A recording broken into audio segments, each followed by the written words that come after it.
நம்ம இன்ட்ராடேல பெர்ஃபெக்ட்டா பண்ணுற இந்த 9:15 ஸ்ட்ராட்டஜியை பற்றி தான் நான் இன்னைக்கு எக்ஸ்பிளைன் பண்ண போகிறேன். இது ரொம்ப சிம்பிள். இன்ட்ராடேல வந்து ஸ்கேல்பிங் அந்த ஸ்கேல்பிங் ட்ரேடிங் பண்ணுறவங்களுக்கு இது ரொம்ப யூஸ்ஃபுல்லாக இருக்கும். அதுக்கு என்ன பண்ணணும் இல்லைன்னா, சார்ட்டை வந்து 1 மினிட்ல போட்டுடுங்க. இண்டிகேட்டர்ஸில் வந்து இஎம்ஐன்னு டைப் பண்ணுங்கள். இஎம்ஐனா ஒன்றும் இல்லை, எக்ஸ்போனன்ஷியல் மூவிங் ஆவரேஜ் தான். இதை ஒரு 2 வாட்டி டேப் பண்ணுங்கள். டேப் பண்ணிங்கன்னா இங்கே ஆட் ஆகிடுச்சா, ஒன்று வந்து 9ல் இருக்கும், இன்னொன்று வந்து நீங்கள் 15க்கு மாற்றணும். செட்டிங்ஸில் போய்ட்டு இதை 15க்கு மாற்றிடுங்க. ஓகேவா? இது வேறு ஒன்றும் இல்லை. ஓகே, இந்த 15ஓட கலரும் மாற்றிடலாமா? உங்களுக்கு ஒரு இது ரெட்டுன்னு போட்டுக்கோங்க. ஓகேவா? 15 வந்து ரெட் கலரில் இருக்குது. ஸோ இது ஒன்றும் இல்லை, 9னா லாஸ்ட் 9 கேண்டில்ஸோட ஆவரேஜ், 15னா லாஸ்ட் 15 கேண்டில்ஸோட ஆவரேஜ். அவ்வளோதான் இதோட டிஃப்ரென்ஸ். இப்போது இன்ட்ராடே மார்க்கெட்டில் என்ன நடக்குன்னு யாருக்குமே தெரியாது. ஆனால் நமக்கு மார்க்கெட் அப்பா டவுனா அப்படின்றத இந்த இஎம்ஐ வச்சு நம்ம ட்ரேட் பண்ணலாம். எப்படின்னு பார்த்தீங்கன்னா, ஃபார் எக்ஸாம்பிள் இந்த 9 வந்து எப்போலாம் அந்த 15 வந்து கிராஸ் பண்ணுது அப்படின்னு பாருங்கள். ஃபார் எக்ஸாம்பிள் இந்த ஏரியாவில் பாருங்களேன், இந்த ஏரியாவில் பாருங்கள், இதில் வந்து கிராஸ் ஆகிருக்கு. கிராஸ் ஆகிட்டு இங்கே ஒரு க்ரீன் கேண்டில் க்ளோஸ் வச்சுருப்பாருங்க. இந்த மாதிரி க்ளோஸ் வச்சுட்டு அப்படின்னா நீங்கள் இதில் பைக்கு போயிடலாம். கால் ஆப்ஷனும் பை பண்ண ஆரம்பிச்சிடலாம். இங்கே பாருங்கள், மார்க்கெட் எவ்வளோ பெரிய ராலி கொடுத்துருங்க அப்படின்னு. அதுக்கப்புறம் இது எப்போ ரிவர்ஸ் ஆகி இதுக்கு கீழே க்ளோஸ் வைக்கணும். இதுக்கு கீழே க்ளோஸ் வைக்கணும். இங்கே பாருங்கள், க்ளோஸ் வச்சுருக்கு, ஆனால் ப்ராப்பராக வைக்கலை. ஒரு ரெட் கேண்டில் பெருசாக வைக்கணும். ப்ளஸ் வந்து அந்த லைனும் கட் ஆகணும். 9 இஎம்ஐ வந்து 15 கட் ஆகணும். அப்போ எங்கே கட் ஆகிருக்குன்னு பார்த்தீங்கன்னா, அடுத்த கட்டு பாருங்கள், இங்கே தான் நடந்திருக்கு. இந்த இடத்துல கட் ஆகிருக்கா. ப்ளஸ் இங்கே ஒரு ரெட் கேண்டில் இங்கே பாருங்க, ஃபார்ம் ஆகி க்ளோஸும் வச்சிருக்கு. ஒரு பிரேக் கொடுத்துருக்கு, ஒரு க்ளோஸும் இங்கே வச்சிருக்கு. அடுத்த கேண்டில் ரெட்டு. ஸோ இங்கேருந்து அப்படி அந்த அடுத்த இஎம்ஐ கிராஸ் ஆகிற வரை நீங்கள் வெயிட் பண்ணி இந்த இதை ஹோல்ட் பண்ணி பிடிக்கலாம். உங்களுக்கு ஒரு பெரிய ரேலி கிடச்சிருக்கு. இது நிறைய பேக் டெஸ்ட் பண்ணி பார்த்தீங்கன்னா உங்களுக்கு தெரியும். நானுமே நிறைய பேக் டெஸ்ட் பண்ணியிருக்கேன். பாருங்கள், இது எவ்வளோ பெரிய ரேலி உங்களுக்கு கிடச்சிருக்கு அப்படின்ட்டு. ஸோ அடுத்த இஎம்ஐ கிராஸ் ஆகிற வரைக்கும் இந்த மாதிரி ஸ்கேல்பிங் நீங்கள் பண்ணலாம். அதாவது 1:2 பண்ணால் ரொம்ப நல்லது. இவ்வளோ பெரிய ரேலி நீங்கள் பிடிக்கணும் அவசியம் கிடையாது. எப்போவுமே ப்ராப்பராக வந்து இந்த மாதிரிலாம் பிடிக்கணும் அவசியம் இல்லை. 1:2 இங்கே வைக்கிறீங்களா, ஸ்டாப் லாஸ் மேலே போடுங்க.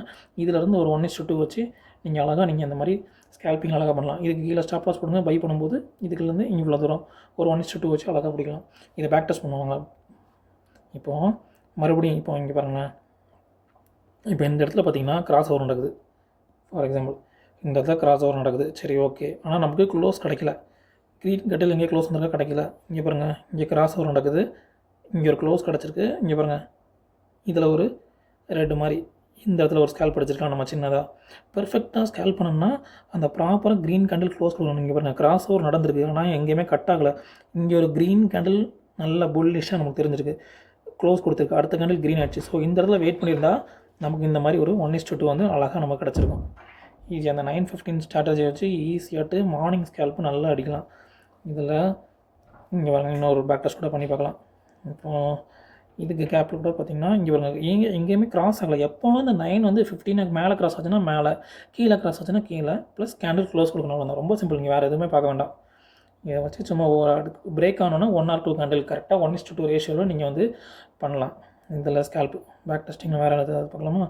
சரி, இங்கே பாருங்கள், இங்கே கூட பார்த்தீங்கன்னா இங்கே ஒரு கிராஸ் ஓவர் நடந்திருக்கு. ப்ளஸ் இங்கே கிராஸ் ஓவர் நடக்கும்போது இங்கே பாருங்களேன், புல்லிஷ் கேண்டில் உள்ளே இங்கே க்ளோஸும் வச்சுட்டு. ஸோ இங்கேருந்து பார்த்தீங்கன்னா அழகாக இங்கேருந்து 1:2 அழகாக உங்களுக்கு இவ்வளோ ரேலி பிடிக்கணும் கூட உங்களுக்கு அவசியம் இல்லை. இதில் வந்து ஒரு 1:2 அவ்வளோதான் முடிஞ்சது. அந்த க்ளோஸ் ஆகிற கேண்டிலுக்கு கீழே வந்து ஸ்டாப் லாஸ் போட்டுருவாங்க. சின்ன ஸ்டாப் லாஸ், ரிவார்டு வந்து அதிகமாக இருக்கும் இந்த மாதிரி நீங்கள் பண்ணும்போது. இப்போ இங்கே பாருங்களேன், சைட்வேஸ் மார்க்கெட்டோட இதில் ஈஸியாக ஐடென்டிஃபை. எப்போல்லாம் வந்து இது வந்து ட்ரெண்டிங் மார்க்கெட்டாக இல்லை சைட்வேஸாக ஐடென்டிஃபை பண்ணுறதுக்கு ஒரு இதில் ஒரு சின்ன ஒரு கான்செப்ட் இருக்குது. இந்த இஎம்ஐ வந்து இப்படியே மேல் பக்கமாக போகணும், 2 இஎம்ஐயும். அதாவது நீங்கள் இந்த மார்க்கெட்லேருந்து இப்படி மேல் பக்கமாக இந்த அளவுக்கு கேப்போடு இருந்துச்சு அப்படின்னா இது வந்து மேலே ட்ரெண்ட் ஆகுது. அதுவே இங்கேருந்து இந்த 2 லைன் இப்படி இருந்துச்சு, கீழே பக்கமாக இருந்தது, இப்படி கேப் இருந்து அப்படின்னா டவுன் மார்க்கெட்டு. அதுவே இந்த மாதிரி நியூட்ரலாக இருந்துச்சு அப்படின்னா மார்க்கெட் சைட்வேஸில் இருக்குன்னு அர்த்தம். இங்கே பாருங்களேன், இதிலெல்லாம் பாருங்கள் சைட்வேஸ்லேயே தான் இருக்குது. இப்போ ட்ரெண்டிங் மார்க்கெட் பாருங்களேன், இது எப்படி இங்கே பாருங்கள். இந்த ஒரு நிமிஷம் கிளியர் பண்ணிக்கிறேன், அப்போ உங்களுக்கு இன்னும் கிளியராக இருக்கும்.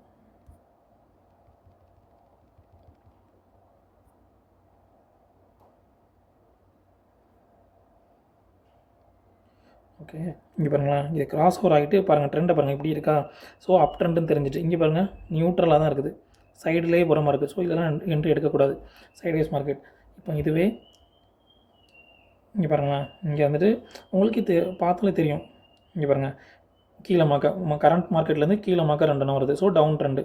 ஸோ எப்போல்லாம் கிராஸ் ஓவர் நடக்குதோ ரெட் கேண்டில் க்ளோஸ் வச்சுன்னா டவுனுக்கு நீங்கள் என்ட்ரி ப்ளேஸ் பண்ணலாம். இதுதான் அந்த 9:15 ஸ்ட்ராட்டஜி. ரொம்ப சிம்பிளாக நீங்கள் பேக் டெஸ்ட் பண்ணி பாருங்கள். கொஞ்சம் ப்ரீவியஸ் சார்ட்லாம் எடுத்து பாருங்கள் ஃப்ரீயாக இருக்க டைமில். உங்களுக்கு ஒர்க் ஆச்சு அப்படின்னா 1 குவான்டிட்டியில் ஒரே ஒரு லாட் எடுத்து நீங்கள் பண்ணி பாருங்கள் அப்படின்ட்டு.